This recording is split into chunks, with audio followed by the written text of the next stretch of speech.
Assalamu alaikum students, welcome to my YouTube channel Umair Naik. Today our topic is to determine the absorption coefficient of beta particle using Geiger-Müller counter. इसमें apparatus कौन कौन सा use होगा? Number 1, Geiger-Müller tube with stand, scalar unit having arrangement for extra high voltage, DC supply and fitted with diagram voltmeter, a stopwatch, beta emitting radioactive source and at least 6 aluminium foils या aluminium sheets कह सकते हैं जिनकी thickness हो 0.01, 0.15, 0.2, 0.3, 0.4 and 0.5 millimetre of thickness. अच्छा, इसमें operators तो ये यूज़ हो गया। अब इसका प्रोसीजर क्या होगा? हमने क्या करना है, सिलेक्ट अ सूटेबल स्क्वायर और rectangular pieces of aluminium foils as given in the operators. फिर क्या करना है, फाइंड द एरिया। ये शेप्स मैं आपको बाद में समझाऊंगा। हमने क्या करना है, find the area and mass of each piece and calculate the value of mass per unit area in the, हमने किसमें, mg पर सेंटीमीटर क्यूब में, सॉरी mg पर सेंटीमीटर स्क्वायर में। अब क्या करना है, यहाँ जो मैं अगर आपको दिखाऊं, ये जो अरेंज किए हुए हैं इनको क्या करना है, अरेंज कर लेना है। ठीक है, इनको अरेंज करने के बाद इस तरह ऑर्डर में करना है कि इनका मास पर यूनिट एरिया हो जाए। नोट क्या करना है, नोट ये सूटेबल एल्यूमिनियम्स फॉइल्स हों हमारे पास। ठीक है, और ये अब इजीली अवेलेबल होती हैं। नंबर 3, हमने क्या करना है, एडजस्ट कर देना। Adjust the power supply of the operating voltage and find the background counting corresponding to voltage using forceps place the beta source on the source holder just below the Geiger-Müller tube and the diameter of the counting rate without playing any aluminium foil piece। यानी पहले तो हमने क्या find करना होता है, background counting rate find करना होता है। बैकग्राउंड काउंटिंग रेट कैसे फाइंड करेंगे, हमने एल्यूमिनियम फॉइल की जो थिन शीट्स ली थी, थिकनेस ली थी 0.1, 0.15, 0.2 एस सो ऑन, उन्हों का भी नहीं रखना। जस्ट विदाउट फॉइल के, विदाउट रेडियो एक्टिव एलिमेंट के हमने काउंटिंग रेट लेनी है। ठीक है, काउंटिंग रेट ली, फिर उसके बाद क्या करना है, एक ग्राफ ड्रा करना है। Select suitable points A and B on the graph from points A and B. एक ग्राफ ड्रा किया, जैसे ये मैंने एक ग्राफ ड्रा किया, हमने एक दो पॉइंट ले लिए ए और बी। ये दो पॉइंट अगर आपको मैं दिखाऊं तो ये दो पॉइंट लिए हमने ए और बी। अब इनों का क्या करना है, परपेंडिकुलर ले लेना है। ठीक है, परपेंडिकुलर ले लेना है। मैं अगर इसको छोटा कर दूं तो ये हमने परपेंडिकुलर ले लिया, ये हमने ए का परपेंडिकुलर ले लिया, ये हमने बी का परपेंडिकुलर ले लिया। ठीक हो गया। परपेंडिकुलर लेने के बाद परपेंडिकुलर किस पे लेना है, एक्स एक्सिस पे भी लेना है और वाई एक्सिस पे भी। ठीक है, अब ये दोनों जहाँ पॉइंट इंटरसेक्ट कर रहे हैं, जहाँ ये दोनों पॉइंट इंटरसेक्ट कर रहे हैं, ये वाला सी पॉइंट। ठीक हो गया। अब हमने क्या लेना है, एक स्लोप ले लेनी है, ए बी ओवर ए सी। ठीक हो गया कि हमने क्या करना है, एक स्लोप ले लेनी है। चलें, हमने पॉइंट लिए। ठीक है, let the corresponding values of x1 and x2 and log 10 n1 and log 10 n2, जो ये देखें ना, log 10 की पावर में हमने y एक्सिस पे लिया है और x1 एंड x2 ये थिकनेस हो गई है x1 एंड x2 जो फॉइल्स की थी, और log 10 n की पावर क्या है, ये हमने नंबर्स लिए जो काउंटिंग रेट होगी हमारी। ठीक है, तो अब जो फार्मूला बनेगा स्लोप का, slope of the graph A C over B C. और इसका अगर फार्मूला लिखें तो ए सी क्या है, ए सी हमारे पास बन रहा है लॉग, ये ए सी लॉग 10 की power n, log 10 n1 minus log 10 n2, और बी सी क्या बन रहा है, बी सी बन रहा है x1 माइनस x2। ठीक हो गया।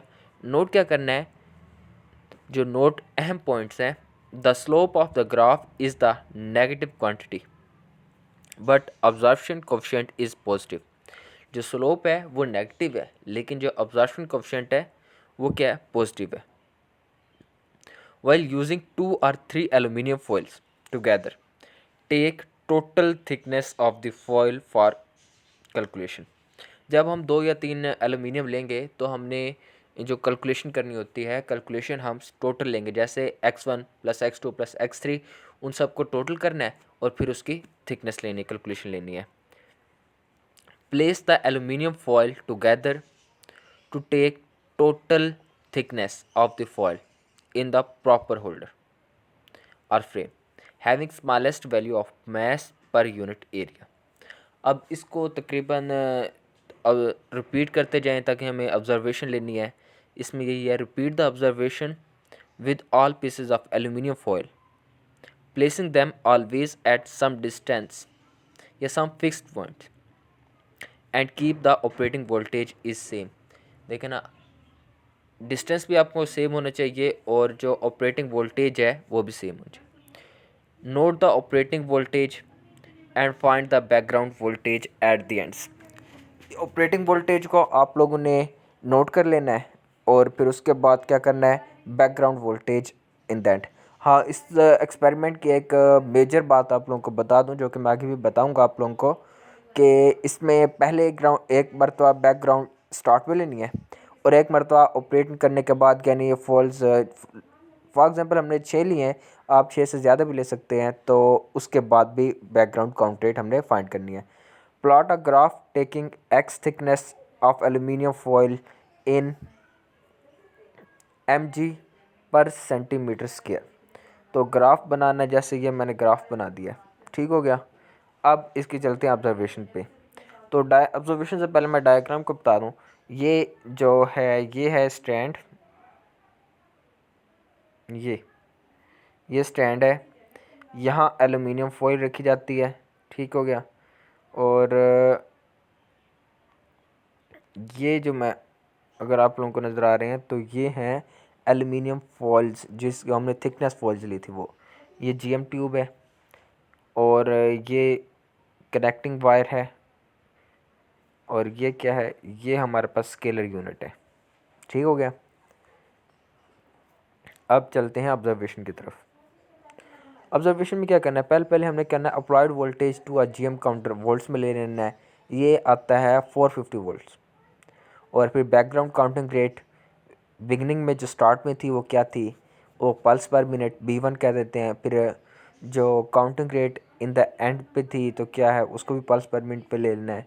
उसके बाद बैकग्राउंड काउंटिंग रेट जो है उसको टोटल कर लेना है, B1 + B2। फिर ऑब्जर्वेशन जो है वो वहाँ यहाँ लिख देना है, नंबर 1 पे, नंबर 2, नंबर 3, नंबर 4, यानी थिकनेस ऑफ द फॉइल कितनी थी। फॉर एग्जाम्पल हमने 0.1 ली है तो उसकी काउंटिंग रेट कितनी, 3 आ गई है। फिर नंबर ऑफ काउंटिंग रेट, ठीक है, number of counting rate of aluminium कितनी आई है, फिर यहाँ लिखनी है। फिर करेक्टेड कितनी है, यानी ओरिजिनल कितनी बनी है, जो पहले थी उसमें से हम बैकग्राउंड निकालेंगे और फिर log 10 की पावर n में लिख देंगे। अब कैलकुलेशन क्या है, ग्राफ के से हमने पहले x1 की वैल्यू मालूम करनी है, फिर x2 की, फिर log 10 n1 की, फिर log 10 n2 की। ऑब्जर्वेशन कोएफिशिएंट को हम म्यू से ज़ाहिर करते हैं, ठीक है। तो mu is equal to log 10 n1 minus log 10 n2 over x1 minus x2 multiply 2.303। ये यानी जो हम कोफिशिएंट था हमारा बीटा पार्टिकल, जो हमने यही फाइंड करना था ना, बीटा पार्टिकल का कोफिशिएंट क्या है, तो इसकी वैल्यू आ गई। अब रिज़ल्ट क्या आएंगे, जो experiment value of observation coefficient of aluminium is, अब जो हमारे यहाँ जितना भी आएगा इस सब की वैल्यू ऑब्जर्वेशन वैल्यू कोफिशिएंट होगी। इन सबको यहाँ पुट करेंगे, पुट करने के बाद जो वैल्यू आएगी वो हमारा रिज़ल्ट होगा। लेकिन जनरल वैल्यू जो होती है म्यू की, वो होती है 44 पर सेंटीमीटर। एरर कितने हैं, हमेशा कोई ना कोई काम करें जो मशीनरी से भी हो ना, फिर भी उसके अंदर एरर लाजमी होते हैं। तो इसके अंदर जितनी एरर आएगी वो आप लोगों ने बतानी है। प्रिकॉशंस नंबर 1 पे क्या, radioactive elements should be handle carefully by a pair of tongs forceps. Radioactive elements जितने ख़तरनाक होते हैं उतनी में भी कोई और चीज़ हो, तो रेडियो एक्टिव आइसोटोप्स की वैल्यू, जो रेडियो एक्टिव आइसोटोप्स हैं उनको केयरफुली हैंडल करना है। The counting switch should always be kept on so that the counting rate. यह था आप लोगों का एक्सपेरिमेंट। अगर आप लोगों को किसी चीज़ की समझ ना आई हो तो मुझे कमेंट सेक्शन में बताएं, मैं आप लोगों को उसका जवाब ज़रूर दूंगा। Thank you.